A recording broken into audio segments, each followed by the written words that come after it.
গাড়ি করে নিয়ে আসছি, কিন্তু আমি গাড়িতে নিচে রাখি নাই। আমার কাছে এটা যতক্ষণ ছিল আমার কাঁধেই ছিল। এখানে সাহিত্য আসলে প্রমাণ।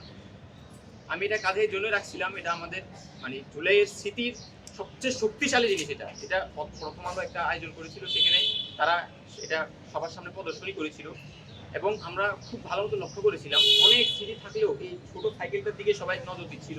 কারণ এর থেকে শক্তিশালী কি হয় যে একটা সাইকেল ছোট, সেটা আছে, কিন্তু সেটার চালানোর যে চালক 6 বছরের শিশু জাবের ইব্রাহিম নাই, তাকে পায়ের মধ্যে গুলি করে হাসিনা সরকার এবং তার পেটুয়া পুলিশ বাহিনী হত্যা করছে।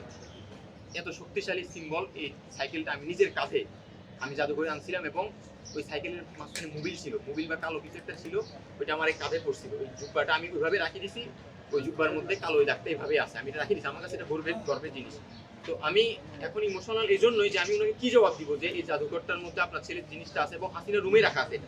এটা খুব স্পেশাল ভাবে রাখা হয়েছে।